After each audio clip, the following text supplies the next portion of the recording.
안 되더라고요. 저는 아무리 해도 안 돼서 나는 전도에 재능이 하나도 없구나 그런 생각을 가졌습니다. 그리고 해외 단기 선교를 갔는데 해외 단기 선교 때 가보신 분들은 알겠지만 이제 마지막 날 저녁에 그동안 한 2주 동안 열심히 만났던 친구들을 그 한국인의 밤, 코리안 나이트를 만들어서 거기를 초대해가지고 그 행사를 잘 치르고 거기서 복음을 전하거든요. 근데 제가 이제 단기 선교를 한 7번 정도 갔었는데 한 번도 제가 초대한 친구는 아무도 오질 않았어요. 그래서 나는 진짜 전도를 못하는구나 이렇게 생각을 했다는 것을 여러분들 좀 생각하시면서 저도 전도를 너무 못하고 지금도 힘들어하니까 그런 사람이 어떻게 전도를 하셨는지에 대해 했는지 들어주시면 될 것 같아요. 자, 그래서 요한복음 4장 오늘 말씀부터 한번 읽어보겠는데요. 제가 주제 말씀처럼 정해서 그래도 같이 한번 읽어보도록 하겠습니다. 시작! 여자가 물동이를 버려두고 동네로 들어가서 사람들에게 이르되 내가 행한 모든 일에 내게 말한 사람을 와서 보라. 이는 그리스도가 아니하니 그들이 동네에서 나와 예수께로 오더라. 저는 이 구절이 성경에서 가장 어떤 도시 선교, 도시 안에서 전도하는 모습을 보여준다고 생각합니다. 되게 소외되었던 지역, 사마리아의 수가라는 지역에서 소외되었던 여인이 예수님을 만나고 그 한 사람의 변화 때문에 거기에 있는 동네에서 나왔다 하는데 헬라어로 읽으면 이게 폴리스라고 적어있습니다. 지금도 뭐 미국 도시명 보면 끝에 폴리스가 붙는 단어를 보잖아요. 도시라는 뜻이거든요. 그래서 그 도시에서 사람들이 나와서 예수님을 따라 예수님께 나오더라 이런 것들을 볼 수 있습니다. 근데 사실 이 폴리스라는 단어는 고대 근동의 도시들은 약간 지금 저희 개념이 아니라 지금은 도시가 막 광범위하게 엄청나게 크지만 예전에는 그렇게 큰 수준이 아니었고 그렇지만 현대랑 비슷한 점이 있다면 도시 안의 그 밀집도 면에서는 굉장히 지금 못지않는 많은 사람들이 몰려들었습니다. 왜냐하면 인간은 옛날부터 알았거든요. 결집하고 모여야 안전할 수 있다는 거, 번영할 수 있다는 걸 알기 때문에 그래서 헬라어 성경 사전에서도 첫 번째로 제시하는 뜻이 다양한 크기의 인구 중심입니다. 그러니까 어떤 우리가 생각하는 무슨 대도시 이런 게 아니라 사람들이 몰려드는 곳 이런 곳들을 폴리스라고 표현을 한 거죠. 그래서 사마리아 수가라는 마을도 그렇게 큰 도시는 아니었지만 폴리스라고 표현할 수 있었던 겁니다. 제가 왜 이 말씀을 드리냐면은 방금도 이제 처음 화면이 거창했잖아요. 광주 도시 선교하면 엄청나게 큰 일을 해야 되고 하는데 사실 성경에서 얘기하는 폴리스 개념은 사람이 모여드는 것, 내가 속한 모든 것에 사람이 모여든다면 그곳이 폴리스입니다.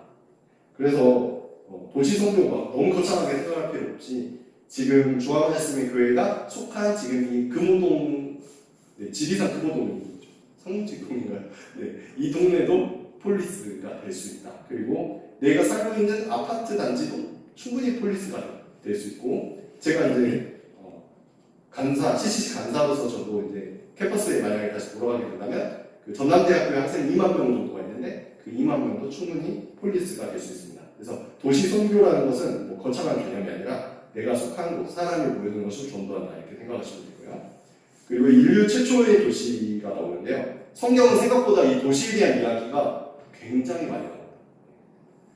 가득 차 있다고 생각해도 과언이 아닌데요. 4장 17절, 창세기 4장 17절에 가인이 아벨을 죽여버리죠.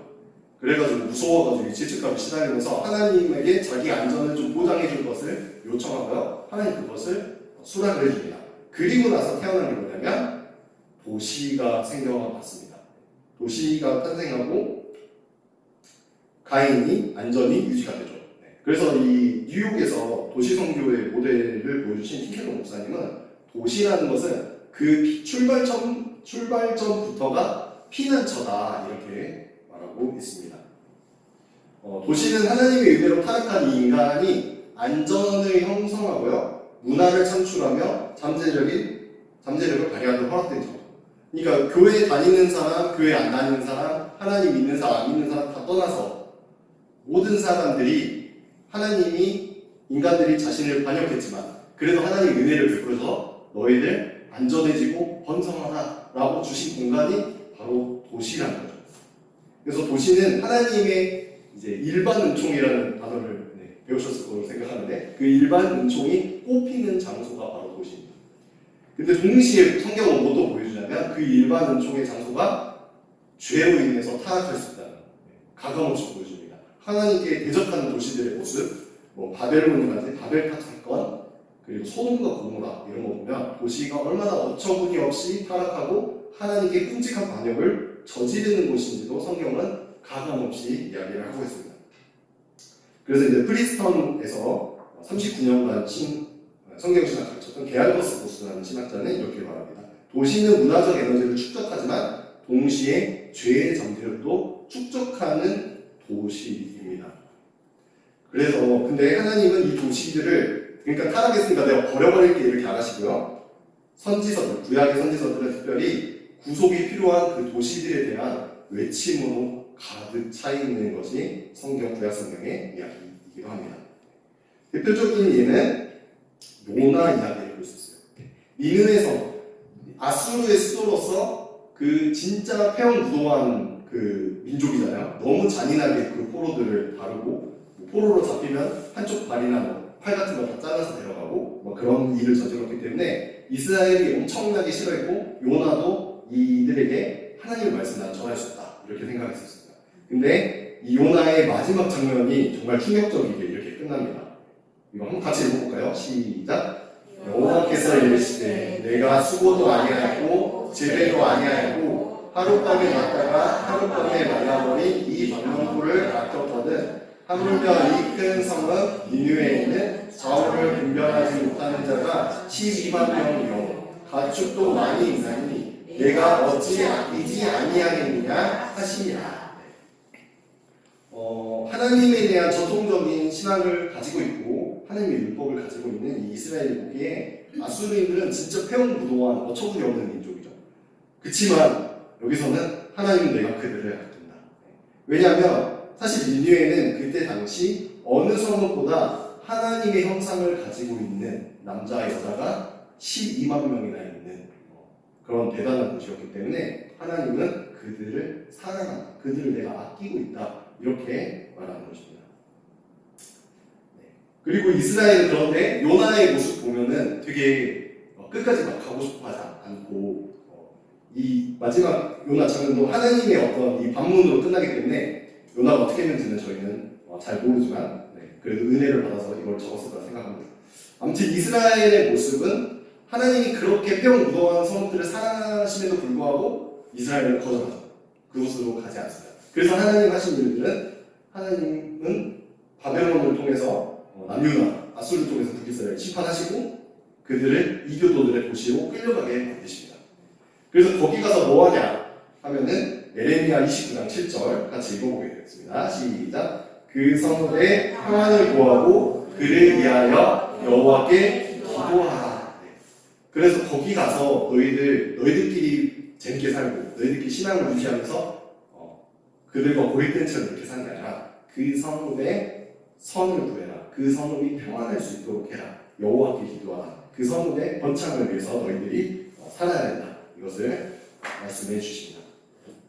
그리고 예수님의 모습도 있습니다. 예수님은 가까이 오시고 예루살렘 성을 보시면서 예수님이 우시는 장면이 나와요. 근데 예수님은 특별히 이 예루살렘 성 안에 살고 있는 사람들이 이제 멸망당할 것, 특별히 유아들이 거기서 죽게 될 것을 생각하시면서 예수님은 우셨습니다. 그리고 십자가에 달리러 십자가를 메고 가는 그 길에서도 부녀들이 막 나와가지고 예수님 불쌍하다고 나오니까 예수님이 이 말씀을 하시죠. 예루살렘의 딸들아 나를 위하여 울지 말고 너희와 너희 자녀를 위하여 울라. 예수님은 끝까지 그 십자가로 가는 순간까지도 그 도시에 사는 사람들과 그 도시에 있는 어린 자녀들을 예수님은 생각하시는 모습을 볼 수 있습니다. 그리고 사도 바울의 이 전도 여행의 지도입니다. 어디로 갔을까요? 보시면 어디로 갔을까요? 주로 통과하는 지역의 특징을 한번 봐보시면 좋을 것 같아요.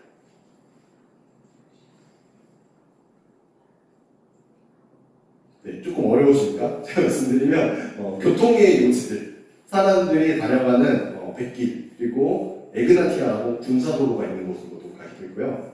사도 바울은 사람들이 몰려지는 곳으로 갔습니다. 왜냐하면 사도 바울이 전 유럽의 모든 지역을 다니면서 모든 사람을 만나서 하면 너무 좋겠지만 인간의 한계상 그렇게 할 수가 없었기 때문에 사도 바울은 가장 사람들이 많이 몰려드는 곳에 교회를 세웠고요. 그리고 그 교회에 있는 제자들을 통해서 또 다른 교회들이 나타날 수 있도록 사도 바울은 그렇게 전도를 했습니다. 자, 여기서 이제 정리를 해드리면 왜 도시입니다. 왜 도시에서 전도를 해야 되는가? 지금 이런 취지로 말씀을 드리고 있는데요. 100명이 살고 있는 지역이 있고요. 1만 명이 사는 지역이 있습니다. 네. 여기에 4명의 교회 개척자가 있다면 어디로 보내면 좋을까요? 4명을 어디다 보낼까요? 네, 10,000명에다 보내면 근데 좀 정이 없잖아요. 1명을 100명에 보내는지 3명을 1만 명에 보내는지 이렇게 할 겁니다. 근데 우리가 분명한 사실은 이건 무조건 평등해야 돼 하면서 2명 보낸다는 것은 약간 선한 천지기가 아닐 수도 있다는 생각을 저희가 해볼 수 있겠죠. 그래서 도시에 사람이 몰려드는 곳에 가서 전도하는 것을 성경은 굉장히 지지를 하고 있다는 것을 보여주고 있습니다. 그리고 남침내 신학교 총장 알버트 몰로가 이렇게 얘기하고 있습니다. 300년 동안 우리가 원래 오직 3% 사람만이 도시 사는데 지금은 80%의 사람들이 살고 있습니다. 도시에. 그래서 교회들이 이 도시에서 선교하고 전도하는 걸 배우지 않는다면 우리는 이제 바깥에서 나가서 안을 쳐다보는 삶. 교회에는 그 도시 밖에는 교회들이 있는데 도시 안에는 전혀 없어서 그걸 바라보고 있어야 되는 그런 상황들을 쳐다보게 될 것입니다. 저는 특별히 예전부터 제가 한 7, 8년 전부터 하는 생각이었는데 그 상무지구 가잖아요. 상무지구 안에는 교회가 하는 거예요. 상무지구 그 시내에 번잡한 데는 진짜 하나도 없어. 와 신기하다. 이렇게 한데 상무지구 바깥에는 교회들이 있더라고요. 그게 진짜 좀 신기한 현상이긴 합니다. 네, 알버트 몰러도 지금 그렇게 얘기하는 거죠. 그래서 예수 그리스도의 복음은 당연 붐비는 도시들 안에 헌신된 그리스도인들을 파송하는 새로운 세대를 부르고 있다. 이러한 숫자들이 보여주고 있는 것은 분명 여기에는 선택의 여지가 없다는 것이다.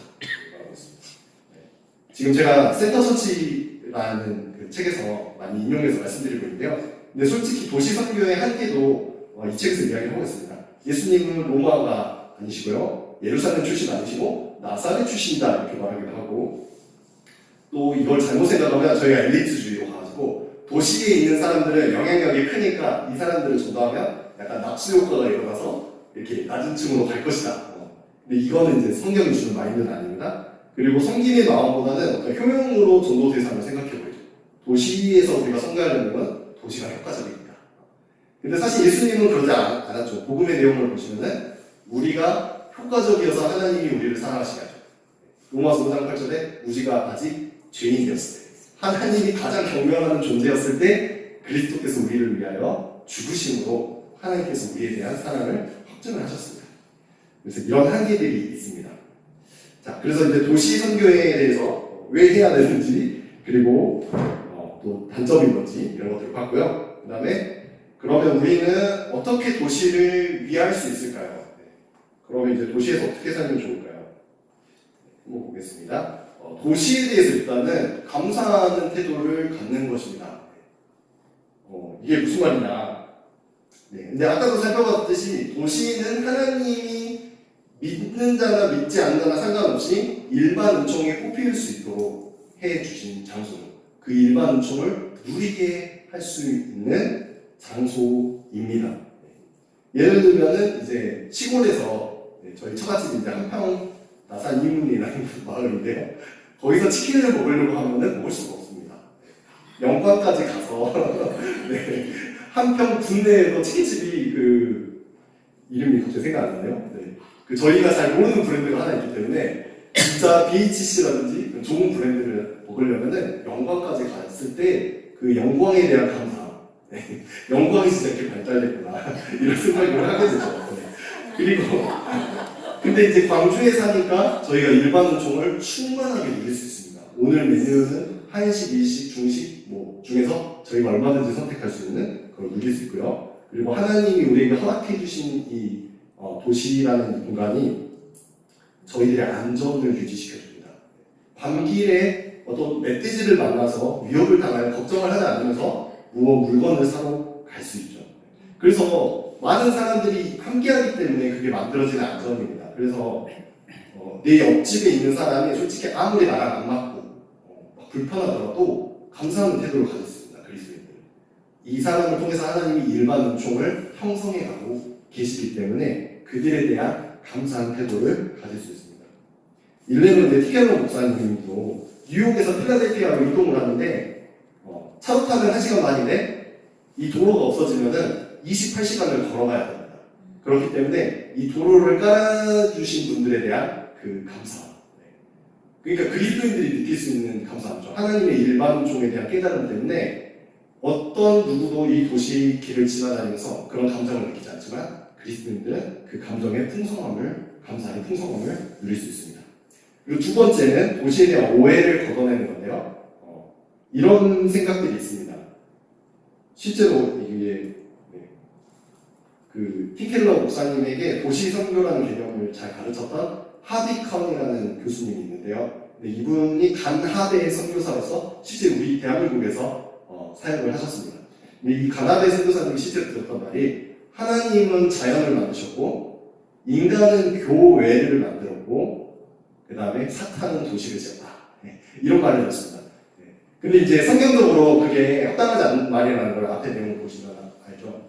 그래서 이제 티켈러 목사님이 그거에 반대되는 자기 친구가 한 말을 얘기하는데요. 이렇게 말합니다. 시골은 사람보다 식물이 더 많은 곳이다. 그리고 도시는 식물보다 사람이 많은 곳이다. 하나님은 식물보다 사람을 더 사랑하신다. 그러므로 하나님은 시골보다 도시를 더 사랑하신다. 네, 이런 말이 있습니다. 이 농담 같은 말이지만 우리가 깊이 한번 생각해 볼 만한 이야기입니다. 그래서 도시라는 공간은 시골보다 타락하고 안 좋은 공간 이런 게 아니고 이 도시는 하나님의 형상인 남자와 여자가 가득하고 일반 은총들이 만들어지고 그들이 만든 작품들로 가득한 곳으로서 하나님 보시기에 신이 아름다운 피조물들로 가득한 공간 역시 도시도 그렇다는 것을 알아야 되겠습니다. 그리고 세 번째, 네 번째 역동적인 대학 문화가 돼야 되고 전체 유익을 위해 깊이 헌신된 공동체가 됩니다. 이거는 이제 도시는 아까도 말씀드렸지만 하나님을 반역하는 문화로 발전되기가 너무 쉬워요. 죄는 그것을 가만두지 않기 때문에. 그래서 성이라든지 돈과 권력이 몰려들고 그것의 타락을 경험합니다. 그래서 사람들은 그것에 대한 회의감을 많이 느끼기도 하는데요. 근데 우리 그리스도인들이 한 것은 그 성과 권력과 돈이 굉장히 생산적인 방식으로 작동될 수 있다는 것을 대형 문화를 통해서 보여줘야 됩니다. 그리고 그리스도인들은 그런 문화생활을 어느 장소보다 누릴 수 있는 것이 도시입니다. 영화도 보고 콘서트에 가기도 하고요. 그런데 그거를 목적으로 이 도시에 있지는 않습니다.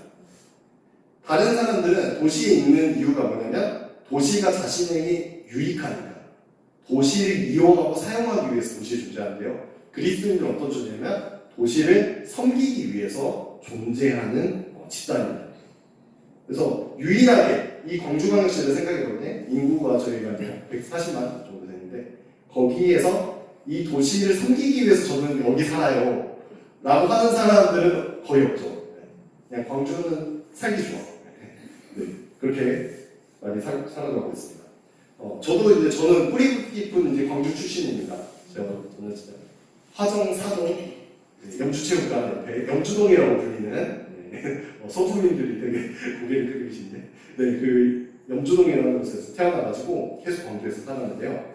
근데 이 광주 학생들 특징, 중고등학교 때 특징은 나 무조건 수능 잘 쳐서 여기 뜬다. 인서울이 진짜 목표입니다. 무조건 인서울 해야 된다. 그걸 하고 있는데 이 도시가 너무 실증이 나고 이제 진짜 떠나야 될 것 같고 더 큰 세계로 가야 될 것 같고 그렇게 살고 있습니다. 근데 저는 이제 대학교 와서 좀 약간의 패배감? 나는 가지 못했다. 광주도 결국 대학을 왔구나. 막 이러면서 딱 들어왔는데 충격적인 게 저희 동아리 선배들이 이 캠퍼스를 굉장히 자랑스럽게 생각하더라고요.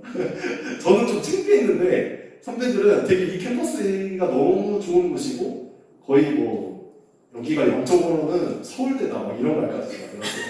그래서 이게 뭔 말이야? 막 그런 생각도 들었고 선배들이 그 학과를 너무 사랑하는 것 같습니다. 이 학과에 하나님이 나를 보내주셨다. 그리고 이 학과에 들어온 후배들은 이제 약간 저희 CC자연 명칭으로 아들, 딸, 사도 바울이 디모데 보고 아들이라 불렀던 것을 저희가 흉내내가지고 이제 아들 수만 하면서 막 너무 내 아들, 내 딸 하면서 막 아껴주는 모습들이 진짜 충격적으로 다가왔고 그리고 기도의 시간 가면은 선배들이 막 캠퍼스 위에서 막 눈물을 흘리고 마지막에는 광주를 위해서 이렇게 뜨겁게 기도하는데 진짜 이 사람도 좀 이상하다 그런 생각이 들 정도로 이 도시를 사랑하는 모습을 봤습니다. 그래서 복음의 변화는 이 도시 안에 살아가는 사람들의 마음을 완전히 바꾼다는 걸 수 있습니다. 도시에 대해서 감사해하고 도시를 사랑하고 저는 이 도시를 섬기기 위해서 이 도시에 살고 있습니다라고 고백할 수 있게 만듭니다. 자, 그러면 도시 선교를 저희가 어떻게 하면 좋을까요?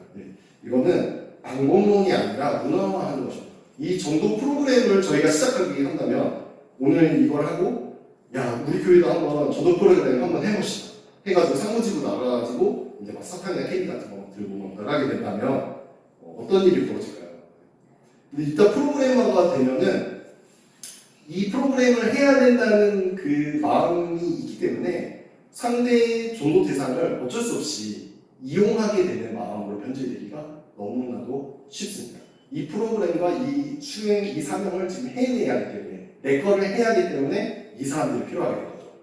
네. 이미 현대 사회의 대한민국 사람들은 교회의 그런 깊은 마음을 이미 잘 눈치채고 있고요. 거기에 되게 신물나게 생각하고 있습니다.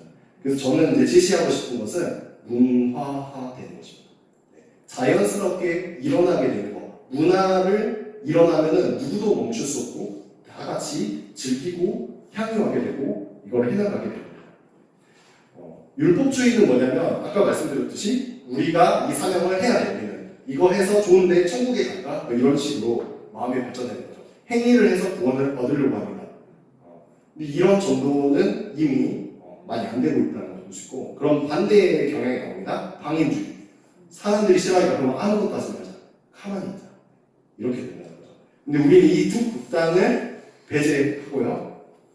복음 중심의 삶이 된다. 저희 이제 배샤론 교회에서 저희는 복음 중심 삶이라는 교재로 그 코인노니아 모임을 하고 있는데요. 거기서 보면은 이 공식이 나옵니다. 하나님의 은혜.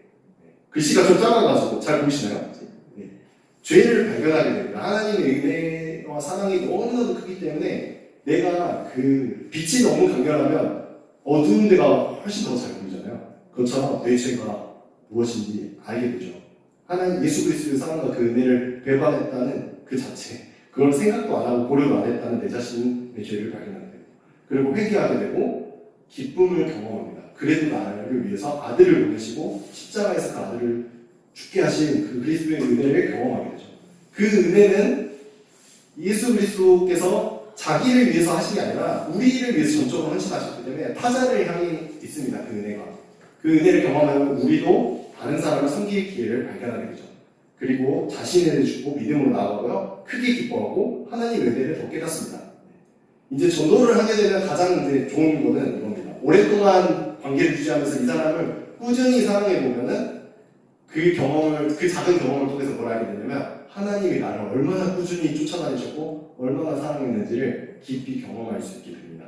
그래서 그 하나님의 은혜에 선순환이 계속 일어나는 게 이제 저는 전도의 문화라고 말씀드리고 싶습니다. 그리고 성경의 이제 대표적인 사례들을 보면은 저는 나오미의 전도라고 생각합니다. 나오미가 무슨 전도를 했을까? 나오미는 사실 평생 살면서 어떻게 보면 자기 인생을 평가하기에 나는 실패다. 나를 말하다 해. 나는 쓰다. 이렇게 말했는데요. 근데 사실 며느리 한 명이 따라오죠. 근데 이 나오미가 며느리 생각해주는 거 보면은 진짜 헤세드, 전적인 은혜를 베풉니다. 내 인생 케어하지 말고 너 인생 신경 써. 너가 가서 성공해, 너 잘 살아 편안하게 이렇게 배려하는 모습을 통해서 하나님의 헤세드가 어떤 것인지를 이미 룻은 아마 그 인생 가운데 많이 경험을 했던 것 같습니다. 그래서 룻이 이방신이 진짜 신이 아니고 진짜 이 헤세드의 하나님이 진짜 그 하나님이시구나 라는 것을 알았을 것으로 생각이 듭니다. 그래서 나오미는 자기 인생은 실패했다고 느꼈지만 사실 진짜 한 번은 자기 인생 가운데 딱 한 명 전도된 사람이 있었는데 바로 며느리였죠. 그리고 이 며느리 한 명의 변화는 정말 놀라웠습니다. 왜냐하면 신구약 통틀어서 가장 암울한 시기 사사기 진짜 말 못할 그 범죄들 지금 9시 뉴스에도 JTBC나 뭐 그런데 나타날 수도 없는 그런 너무나도 처절한 그 살인과 그런 범죄들이 있는 그곳이 그 반전이 그 밑바닥을 찍고 나올 때 룻이 나타나거든요. 룻의 순종을 통해서 이스라엘은 다윗 왕국의 가장 영광스러운 시기로 전환이 됩니다. 그래서 저는 정말 이게 너무 위험하더라고요. 저도 누구를 내가 전도했을까 항상 생각했을 때 저를 통해서 누가 변화됐다 이런 직접적인 그 확신이 없어가지고 하나님 앞에서 제가 사역자인데도 하나님 이렇습니다 이렇게 하지만 이런 스토리들은 정말 하나님은 모든 그 전도의 노력과 그 헌신들 하나님을 향해서 살았던 것들을 다 기억하시는 것 같습니다. 그리고 예수님의 전도를 보면요, 저는 예수님의 전도 방식을 이렇게 말하고 싶습니다. 그리스도 중심의 대화다. 이 그림이 조금 특이한데 제가 이거 이유가 있습니다. 나중에 설명을 드릴게요. 예수님은 저희가 아까 읽었던 것처럼 사마리아 여인에게 관심을 가지십니다. 이 요한복음 4장 보면 예수님이 그 마을로 가셔야 하겠는지라 예수님의 결심과 의도성이 다분히 들어가 있습니다. 저희가 의도성을 갖지 않으면 사실 자연스럽게 하면 되지 하는데 자연스럽게는 되지 않는 것 같습니다. 예수님도 의도성을 가지셨기 때문에. 그리고 예수님은 그 전도의 사례가 너무 다양하세요. 예수님은 정형화된 전도 스타일을 가지지 않으셨습니다. 그리고 정형화된 메시지를 하시지 않았습니다. 그 사람의 필요에 맞게 항상 그 사람에게 맞춰서 하시는 것들을 볼 수 있어요. 사마리아 사례는 사마리아 여인을 보시면은 사마리아 여인은 되게 질문이 많습니다. 예수님하고 막 이야기를 하는데 사마리아 여인의 여러 가지 질문들이 나옵니다. 처음에는 어찌하여 사마리아 여자인 나에게 물을 달라 하십니까? 이렇게 하고요. 물기를 그릇도 없고 이 우물은 깊은데 당신이 그 생수를 얻겠습니까? 당신이 야곱보다 크니까? 막 계속 약간 예수님을 좀 조롱하는 듯한 그런 말투라고 이제 주석에 적어져 있는데요. 그럼에도 불구하고 이 여인의 질문과 접근이 부적절하지만 안심이 되는 것은 이 여인이 지금 대하는 존재가 예수님입니다. 그러니까 예수님은 그 대화가 아무리 이상한 대로 튀어나오더라도 이 대화를 본인에게로 이끌고 계시죠.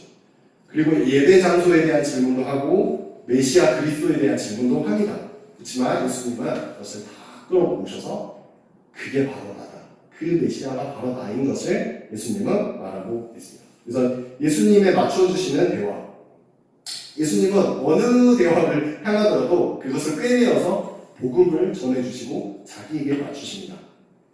프란시스 셰퍼라는 20세기 스위스에 가셔가지고 라브리라는 공동체를 만들어서 세속적인 유럽의 청년들을 전도하신 굉장히 소중한 편지인데요. 그 셰퍼가 이렇게 말합니다. 그리스도의 지배권은 모든 영역에 있다. 그렇기 때문에 모든 대화들, 모든 문화적인 것들을 통해서 우리가 그거를 듣고 그리스도를 알려줄 수 있다는 거죠. 어떤 대화도 상관없다는 거죠. 그래서 실제로 대화를 해보시면 사람들 안에 여러 가지 질문들이 있지만 그거를 그리스도로 향할 수 있다라고 셰퍼가 얘기하는 것입니다. 사마리아 여인의 사례. 여기서 한 가지만 짚고 넘어가면 좋은 것이 니고데모에게는 3장에 보시면 니고데모는 유대인 최고의 종교 지도자였죠. 그리고 유대인들이 훨씬 사마리아인보다 신학적으로도 뛰어나고 많은 성경을 읽고 그래서 예배를 예루살렘에서 제대로 잘 드리고 있었습니다. 그래서 그리심산에서 예배드려야 되나요? 사마리아 여인이 이걸 물어보거든요. 예루살렘에서. 근데 예수님이 유대인들이 지금 잘하고 있다는 것도 인정도 해주신다. 그렇지만 진짜 중요한 데다. 메시아의 것은 유대인한테 안 알려주시고 사마리아 여인한테는 직접 알려주시거든요. 왜 이런 차이가 발생했을까요?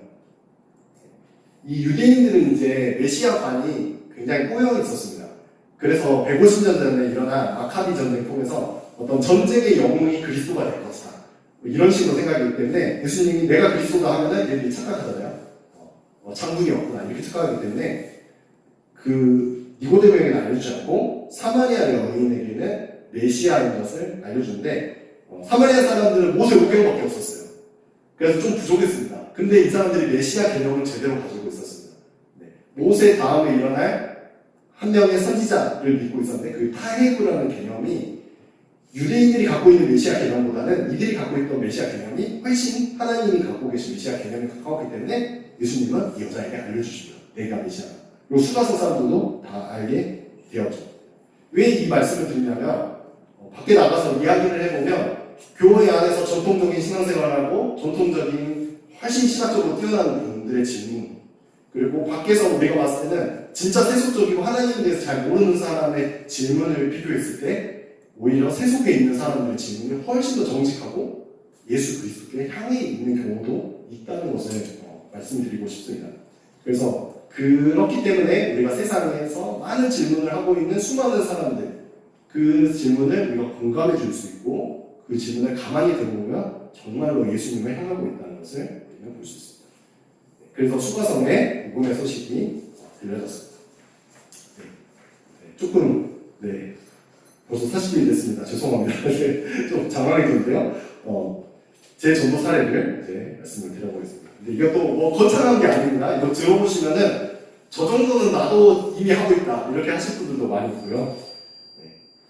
일단 제가 캠퍼스에서 전도하는 것들을 하면은 이제 저희가 전도 훈련을 받을 때 매번 30명씩 이렇게 전도해야 되고 그런 것들이 있어서 제가 캠퍼스에 있을 때 한 300명 넘게 개인 전도를 했던 것 같아요, 사람들을. 근데 그 중에서도 아무도 저하고 형 저 같이 저랑 그 형이랑 성경 공부하고 싶어요 이런 사람 아무도 없었습니다. 근데 제가 이제 간사로 부름을 받았다고 제가 하나님께 생각했기 때문에 가지고 서울에 가서 간사 훈련을 받을 때 조건이 있어요. CCC는 이제 모금이 돼야지 이 사람을 간사로 불렀다고 인정을 해줘요. 왜냐면 하나님이 불렀으면 책임져 줄 거다 이게 있고, 그 다음에 하나님이 불렀으면 전도의 능력을 줬을 거다 이렇게 생각합니다. 그래서 제가 정말 처음 가보는 캠퍼스에 제가 저 혼자 던져져서 거기서 전도를 했는데 거기서 5명이 저랑 같이 성경을 공부하고 싶다, 순모임 하고 싶다 이렇게 돼야지 제가 간사가 될 수 있었습니다. 그래서 저는 이제 두려움에 떨었죠. 나 이제 여기서 탈락이구나. 여기서 안 되면 나 짐 싸서 집에 가야겠다 이렇게 생각을 했는데, 근데 그때 이제 CCC에서 전도 패러다임이 이제 바뀌었습니다. 그 전에는 제가 저번에 이제 설교를 했던 사용 이거를 여러 명한테 전하는 게 중요했는데 이제 완전히 바뀌어서 한 사람을 만나더라도 깊이 있게 이 방식으로 바뀌어서 그때 훈련해 주셨던 간사님이 이렇게 도전을 해주셨는데, 캠퍼스를 막 돌아다니지 말고 한 사람의 삶으로 깊이 있게 전진해라 이렇게 도전을 해주셨습니다. 그래서 이제 제가 캠퍼스 나와서 서울 상명대학교에 갔는데 진짜 학생들이 그 전남대 학생들은 그래도 말을 걸면 뭐라도 이렇게 해주는데 딱 앉는 순간 일어나 버리더라고요. 서울 학생들은 다르구나 이런 것들을 많이 느꼈습니다. 근데 저의 목표는 오직 한 명을 만나면 그 친구랑 깊이 있게 대화 이렇게 했는데 그런 친구들이 있었습니다. 진짜 혼자서 밥 먹고 있는 친구한테 제가 가가지고 왜 혼자 밥 먹으세요? 하면은 30분, 1시간 동안 사실은 제가 몸이 진짜 아파가지고 제가 휴학을 했는데 오니까 친구들이 아무도 없고 자기 혼자서 이렇게 됐다 이런 얘기들을 나눠주면서 한 30분 이상 이야기하면 제 경험상 90% 이상이 저 형을 더 만나고 싶습니다. 또 만나서 이 순모임이라는 걸 해보고 싶습니다. 이렇게 하는 거를 제가 일주일 만에 3명이 그렇게 생겼거든요. 그래서 너무 깜짝 놀랐습니다. 진짜 목마르구나 사람들이. 얘기를 하고 싶어 하구나 그런 생각이 들었고요. 그리고 이런 생각이 있어요. 제가 7년간 이제 캠퍼스 생활을 했는데 7년간 해도 안 되는 일을 하나님은 7일 안에 하실 수 있는 분이구나. 그런 생각이 저는 들었습니다. 그래서 그 학기 동안 9명의 학생들을 만나서 제가 전도하고 그 9명이 한 번만 저랑 만나는 게 아니라 6주 동안 이걸 해서 수료를 해야 되는 그 아이들이. 그래서 다들 그렇게 6주 동안 했습니다. 그런 사례가 있었고요. 그 다음에는 저는 이제 관계를 만들어가는 전도를 하기 위해서 계속 똑같은 곳에서 머리를 자르는 일, 이런 거는 여러분 다 하고 계실 줄 믿습니다. 제가 2020년에 이제 코로나가 터졌잖아요. 야심차게 캠퍼스 옆으로 제가 이사를 가가지고 내가 진짜 캠퍼스를 이제 뒤집어 보려고 했는데 코로나를 주셔가지고 아무 일도 못하고 집에만 계속 있었습니다. 그래서 뭘 할 수 있을까? 근데 이제 CCC에서 줌으로 전도 강의를 한다. 이 코로나 때 무슨 전도 강의냐 해서 들어봤는데 굉장히 와닿는 이야기들이 많았고 한 분을 전도하려면 관계를 평생 동안 해라. 그거를 도전을 하시더라고요. 그래서 미용실 사장님하고도 평생 가야 되겠구나 그 생각을 했고, 마침 그때 싼 가격에 굉장히 잘 잘라주시는 사장님을 만나게 돼서 지금 사실 그 사장님한테 복음을 전하지 않았습니다. 지금 한 4년 넘게 이 관계가 유지되고 있고, 계속해서 이제 가서 기도만 하죠. 기도만 하고 머리 잘 자르고, 그리고 저희 아내도 데려가고 저희 아이들도 데려가서 같이 뭐 이야기 나누고 굉장히 친한 그런 사이가 됐습니다. 근데 한 번은 이제 거기가 닫아가지고 다른 곳에 갔는데 크리스찬이신 거예요. 근데 크리스찬인데 막 이야기를 나누다가 제가 전남대 CCC에 간사했다는 것도 알고 총신대학교에서 신학을 했다는 것도 아니까 갑자기 막 스포츠 마사지를 해주시고 엄청 잘해주시고 막 간식 주시고 가격도 깎아주셨어요. 네. 근데 그때 이제 유혹이 찾아왔습니다. 네. 근데 아니다. 땡땡 헤어 사장님과의 그 의리를 지키기 위해서 나는 계속 여기를 가겠다. 그 마음으로 미용실을 가고 있습니다. 네. 그리고 이제 가족 전도. 가장 이제 전도하기 쉬운 게 가족들이더라고요. 네. 근데 이제 쉬우면서도 어려운 게 가족이었습니다. 근데 제가 이제 신학교를 갔고 가만히 보니까 제 모교회에는 유치원부가 5명만 이렇게 모였거든요. 그래서 연성경학교도 5명. 근데 이제 저희 처갓집 조카들 보니까 7명인 거예요. 그래서 이 아이들 데리고 충분히 연성경학교 할 수 있다. 이렇게 해서 원래 이제 가족 안에서 그 복음 이야기 하는 거 굉장히 안 좋아하시고 이제 제가 이제 술 이런 거 안 먹으니까 나는 주님을 만나네 막 하면서 술 드시고 막 그런 형님들에게 복음을 어떻게든 전하고 싶어가지고 가나안 연성경학을 했어요. 저희 처갓집 그 아버님께서 농장 이름이 가나안 농장입니다. 그래서 가나안 연성경학교 해가지고 지금 2회를 맞이했고 내년에 3회까지 할 생각입니다. 그래서 우리 베샬롬교회 어린이 회심 집회에서 사용했던 그 메시지들을 이렇게 써가지고 같이 그런 시간들을 보내고 있습니다. 네. 그리고 이제 그리스도 중심 대화를 제가 아까 말씀드렸는데요. 그러니까 저는 이제 택시 안에서 이것도 제가 뭔가 내가 진짜 용기가 내가지고 내가 전도해야지 이게 아니라 약간의 그런 가치가 있잖아요. 말 좀 해야 나는 하는데 너무나도 감사하게도 먼저 저한테 말을 걸어주는 그 기사님들이 언제나 계십니다. 그래서 기사님이 오히려 말을 더 많이 하시고 저의 과거를 다 캐내시고 제가 경제학을 공부했다는 마셔서 갑자기 경제에 대해서 엄청나게 물어보시면서 선생님 이 나라가 어떻게 되겠습니까? 저한테 그 질문을 날리시는 거예요. 그래서 여기서 어떻게 얘기하지? 근데 제가 이제 사실 이 나라를 진짜 파괴하는 게 한 게 있는데요. 그게 바로 이기심이라는 거고 성경은 죄라고 얘기합니다. 그런 얘기를 듣고 그 죄의 문제를 해결하기 위해서 십자가를 위해서 한없이 이기적일 수 있는 그분이 자기 이기심을 다 포기하셨다. 우리를 위해서 모든 것을 내주셨다. 이런 얘기들을 기사님하고 이렇게 나눴습니다. 그래서 근데 생각보다 기사님이 되게 좋아하시고 기사님 내리면서 오랜만에 진짜 생산적인 대화를 오랜만에 한 것 같다 이러면서 저를 이렇게 잘 내려주셨습니다.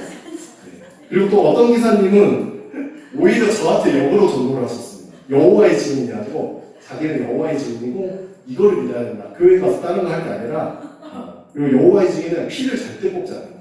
계속 이거를 이게 군대도 안 가고 총소리 안 내고 그래서 가만히 듣다가 제가 어떻게 여기서 예수님을 말할 수 있을까 생각하다가 계속 피 이야기를 하시네. 그래서 제가 물어봤습니다. 왜 피 안 뽑는 줄 아세요? 그러니까 기사님이 왜 안 뽑지? 하면서 약간 조용해졌어요. 그래서 제가 그리스도의 피에 대해서 말씀을 드렸고 그리스도가 그 보혈을 흘려주셨기 때문에 그리스도인들이 이 피를 너무 귀하게 생각하고 너무 귀해서 피를 뽑아서 줍니다. 다른 사람들이 오히려 흘려보내는 게 그리스도인입니다. 이렇게 말씀드렸습니다. 이 택시 기사님은 저에게 아무 말도 안 하고 그냥 내려주셨습니다. 근데 저는 이제 가장 효과적인 전도에 대해서 제가 경험한 바는 공동체였습니다. 예수님이 이렇게 말하거든요. 같이 이거 한번 읽어보겠습니다. 시작. 새 계명을 너희에게 주노니 서로 사랑하라. 내가 너희를 사랑한 것 같이 너희도 서로 사랑하라. 너희가 서로 사랑하면 이로써 모든 사람이 너희가 내 제자인 줄 알리라. 서로 사랑하는 공동체는 세상을 향한 기독교의 최후의 변증이다. 이렇게 프란시스 셰퍼가 얘기를 했습니다. 저도 제가 막 전도를 직접적으로 해서 저한테 뭐 복음을 받아서 뭐 변화되고 그런 사례를 한 번도 보지 못했지만 가장 전도 잘하는 친구들을 보니까 그 CCC에서 보면 그 1학년 공동체 이제 신입생 들어와가지고 대학생활에 대해서 아무것도 모르고 자기들끼리 막 술을 먹어야 되는 말하는 막 토론하고 있는 그 아이들이 자기들끼리 모여가지고 서로 맨날 같이 밥 먹고 놀면서 안 믿는 친구들도 연결되고 그 친구들이 들어와서 그러면서 예수 그리스도를 알게 되고 믿게 되는 것들을 저는 너무나도 많이 봤습니다. 그리고 오늘도 이제 어떤 세례식을 이제 보고 제가 왔는데 사실 저희 CCC에 연결된 학생이었습니다. 근데 그 학생이 CCC에 적응을 못해가지고 계속 겉돌고 혼자서 저만 만나는 친구였어요. 그래서 제가 엄청나게 복음을 전하려고 했지만 그 제 복음 사역을 통해서는 이 친구가 뭐 변화됐다 이런 건 없었는데 근데 공동체에 연결이 돼서 저희 배시아는 교회에 나오게 됐고 제가 이제 교회에 오니까 저도 이제 너무 바쁘니까 캐논을 못해줬는데 그 청년 공동체가 계속 그 함께 해주고 여러 사람이 만나주고 하다 보니까 오늘 세례를 받으면서 그 간증을 진짜 내가 예수님의 그 은혜 때문에 이렇게 구원을 얻었다 이런 얘기를 하는 거 보면서 아 진짜 공동체가 하는구나. 저 친구가 나를 지금까지 매주에 한 번씩 나랑 이때로 만났어도 절대 못 깨달았을 저 복음을 공동체로 알았구나 그런 생각이 들었습니다. 그래서 저도 이제 계속해서 저도 이런 고민 속에 있고요. 저는 이제 의도성을 가지고 문화화된 정도, 자연스러운 정도, 공동체를 경합하는 복음 정도 공동체를 사실 저는 꿈꾸고 있습니다.